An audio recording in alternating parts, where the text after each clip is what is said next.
અમેરિકામાં જો કોઈ ઇન્ડિયનને કલાકની 15 થી 17 ડોલરના પગારની જોબ મળી જાય તો પણ તેને લોટરી લાગી ગઈ હોય તેવી ખુશી થતી હોય છે. યુએસમાં સામાન્ય જોબ કરતા હોય તેવા લોકો પણ મહિનાના 5 થી 7 હજાર ડોલર માંડ કમાતા હોય છે. જે લોકો વોલમાર્ટ કે પછી એમેઝોન જેવી કંપનીઓમાં કામ કરે છે તેમને પણ કલાકનો એવરેજ 17 થી 20 કે પછી 22 ડોલર જેટલો પગાર મળતો હોય છે.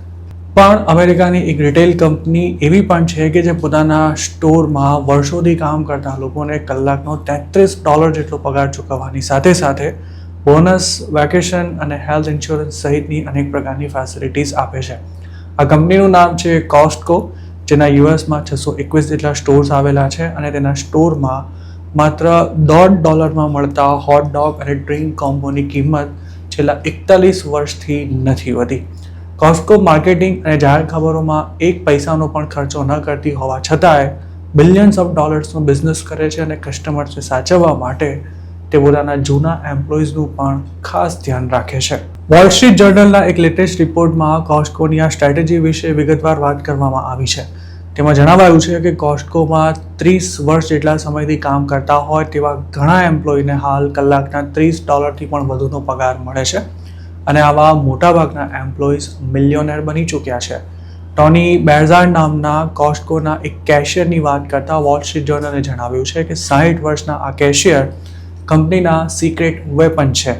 ચેકઆઉટ લાઇનમાં ઊભા રહેલા કસ્ટમર્સને વધારે સમય રાહ ન જોવી પડે તે સુનિશ્ચિત કરવાની સાથે આ એમ્પ્લોઈઝ નવા વર્કર્સના મેન્ટર બને છે અને કંપનીના યુનિક કલ્ચરની તેમને પૂરી સમજ આપે છે.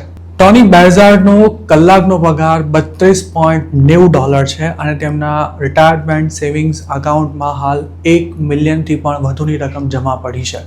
તેમને કંપનીએ જે ઇન્સ્યોરન્સ આપ્યો છે તેમાં રેગ્યુલર ડૉક્ટરની વિઝિટના માત્ર $15 જ્યારે સ્પેશિયાલિસ્ટ ડૉક્ટરની વિઝિટના $25 ચૂકવવાના હોય છે. સ્ટેબલ જોબ અને સારી આવક હોવાને કારણે ટોની 2009માં જ 3 બેડરૂમ, 2 બાથરૂમ અને એક સ્વિમિંગ પુલ સાથેનું મકાન ખરીદી શક્યા હતા. છેલ્લા 10 વર્ષમાં તે પોતાની ફેમિલી સાથે 2 વાર યુરોપની ટ્રીપ પણ કરી આવ્યા છે. અમેરિકામાં કોઈ રિટેલ સ્ટોરમાં કામ કરતી વ્યક્તિ માટે આટલું મોટું ઘર ખરીદવું કે પછી ફોરેન ટ્રીપ્સ કરવી ખૂબ જ મુશ્કેલ છે. પણ 30 વર્ષથી પણ વધુ સમયથી કોસ્ટકોમાં જોબ કરનારા ટોનીને અત્યાર સુધી ક્યારેય પૈસાની તકલીફ નથી પડી કે ન તો તેમને નોકરી છોડવાની પણ ક્યારેય ઈચ્છા થઈ છે. ટોનીએ વોલ સ્ટ્રીટ સાથે વાત કરતા જણાવ્યું હતું કે જો મારી ઉંમર હાલ 20-22 વર્ષની હોત તો કદાચ હું હાલની સ્થિતિમાં છું ત્યાં સુધી પહોંચવું ઘણું જ મુશ્કેલ બની ગયું હોત. ટોની જો ચાહે તો હાલ જ રિટાયરમેન્ટ રહી શકે છે, પણ પોતાની જોબ તેમને એટલી બધી વાલી છે કે તેઓ રિટાયર્ડ થવાના મૂડમાં જરાય નથી દેખાઈ રહ્યા. કોસ્ટકોની ગણના સૌથી વધુ સેલરી આપતી રિટેલ કંપનીઝમાં થાય છે. કંપનીનું એવું માનવું છે કે કર્મચારી જેટલો ખુશ રહેશે તેટલો જ કંપનીને લાંબા ગાળે ફાયદો થશે અને એમ્પ્લોયી વર્ષો સુધી કામ પણ કરતો રહેશે.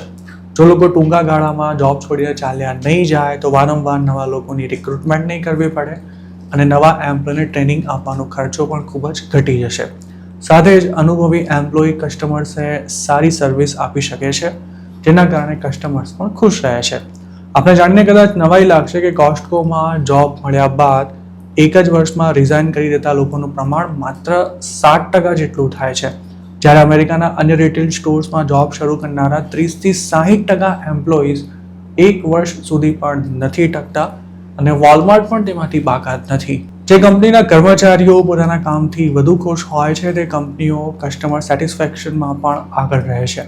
મકેન્ઝીના એક રિસર્ચમાં એવું પણ જણાવાયું હતું કે રિટેલ સેલ્સ એસોસિએટ કે પછી સ્ટોર વર્કર જેવા front line retail employee job છોડી દે તો કંપનીનો ખર્ચો $10,000 જેટલો વધી જાય છે, કારણ કે નવા એમ્પ્લોયીને હાયર કરવામાં, તેને ટ્રેનિંગ આપવામાં અને તે તૈયાર ન થાય ત્યાં સુધીમાં જે પ્રોડક્ટિવિટી લોસ થાય છે તેની સરખામણી જૂના એમ્પ્લોયીને સાચવવામાં વધારે ફાયદો છે.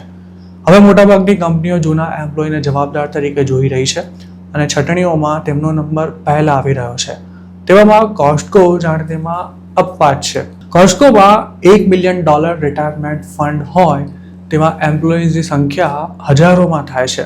છેલ્લા 20 વર્ષમાં કોસ્ટકોનો બિઝનેસ સતત વધ્યો છે અને તેના શેરની કિંમતમાં 2000% જેટલો વધારો નોંધાયો છે.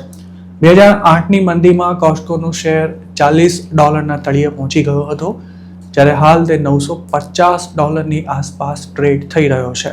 અમેરિકામાં વસતા હજારો ગુજરાતીઓ પણ પોતાના સ્ટોર્સ ધરાવે છે અને લાખો ડોલરની આવક પણ રળે છે.